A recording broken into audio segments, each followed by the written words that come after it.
what are the qualities that you would look for to predict whether someone can be a successful writer? Well, a few. I guess the first thing that occurs to me is resilience, because you have to have stickability to stick to the writing. And people who've started, who've never written before, say to me, it's quite hard work, this, isn't it? And I said, well, most things are, really. But you have to have the ability to keep coming back. Keep coming back to your desk, for one thing, or to wherever it is you write, and to keep coming back from any discouragements along the way. And I suppose there are lots of those in the early days before you've achieved any success or notoriety. It's part of the process, and I think if you look at it that way, that just as, a salesman gets a turn down, he thinks, well, I'm 1 year of making a sale, and for a writer it's the same. But you're also learning as well to peel. I use this example of like an onion. You peel away the skin of all the things you've read, all the writers you admire, and eventually you start to get your own voice, your own vision starts to express itself. And so you need to go through that process. And it's hard not to take it personally, because it's your baby, and the first I can remember, the first thing that I ever wrote, which was a long, sprawling stage play, and it really was my baby. And when I was criticised, quite rightly, it was very hurtful and bad. But in a way, it's not personal. It's the work. It's the piece of, it's a lump of paper that lands on somebody, or somebody's screen that reads it. It's not personal. They're looking for, does this work? Can I sell this? Will it satisfy an audience? And if the answers are no, they'll return it to you. And I suppose, as the years roll by, the first time you get that big rejection, and it's something that you've worked really hard on, what actually goes through your mind? Well, you're disappointed, and you think, I've spent all this time on it, and is it worthwhile? Is it a waste of time? Am I talented? Now, very, very few people ever write anything straight away. There are natural writers that, curiously, don't last very long. They have a facility for it, but they don't last for the long. This was one of the points I wanted to bring out, because to say to the audience that Philip Martin is a very successful writer, you've never written a $20 million blockbuster. No. So how come we can call you a successful writer? Well, I'm successful in my own terms, as I've made a good living over, well, who knows how many years, 40 years maybe.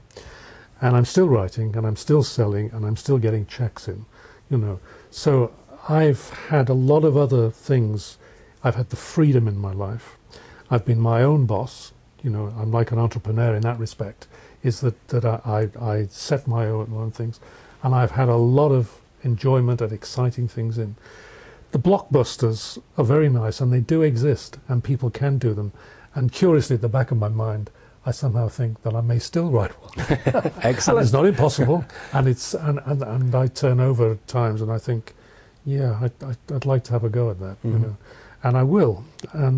But success is measured in all sorts of ways. It's not just money, and the fact is that very few writers can earn a living, and a good living. I don't mean a middle living. I've had a good, and it's all from pulling gold out of my head.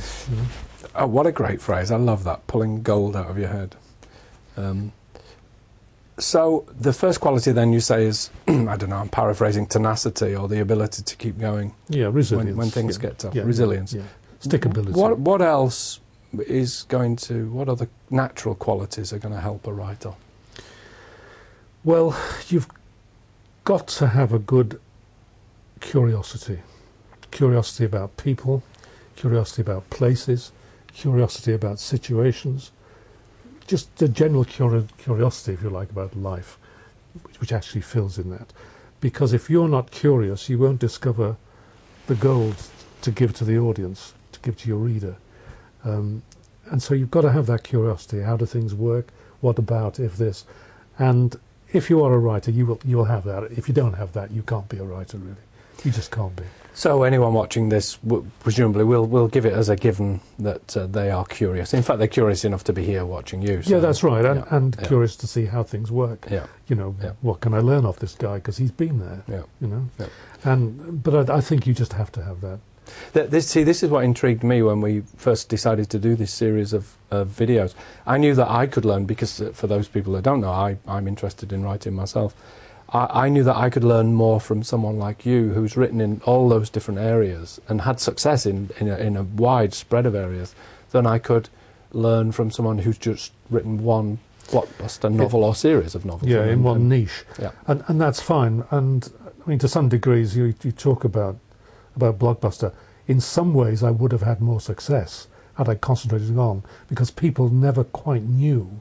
You know, he writes popular stuff, but he writes for the National Theatre. Oh, he writes for Radio 3, but he writes, you know, thrillers on Radio 4. So is that and Doctor Who, my favourite. And Doctor Who, yes, you know, I do Doctor Who.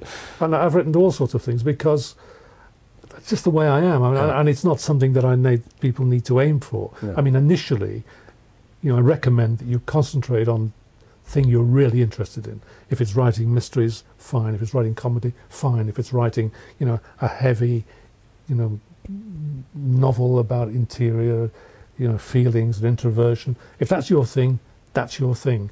And then only later on, you know, do you spread around. I happened to be interested in crime when I started off, and I wrote a lot of police series. From which side of the tree? Presumably from that. Well, I mean, that's an interesting question, actually, because often I've thought that, you know, maybe I have a criminal mind, but my criminal mind took the right turn, that it went into respectability, whereas had I had nothing, and had I, you know, I came from a very poor background, had I had nothing, I could have been a criminal, you know, because I've got that mind. You know, I look at things and I think, oh, you could get in there quite easily. And I kid myself that's the right analytical thing, isn't it? That's the curiosity, and you know, if I had to, you're into that. But and I think we all have some larceny in us somewhere. And there you go. You heard it here first, folks. Yeah. Philip Martin says we've all got some larceny. But you can commit your crimes on paper, you see, and they can't get you for it. Excellent. So, stickability, curiosity. What else? What else should a writer? It's about increasing the consciousness of these qualities. I think that's what I'm trying to do here. Yeah. So what other qualities should the writers be aware of that they ought to develop or should develop? Well, I think there are different sorts of writers. You see, people think writers have got to have great ideas, and you've got to have ways of solving the problems of the planet, and, you know, understanding the universe. You've heard that. That ain't there.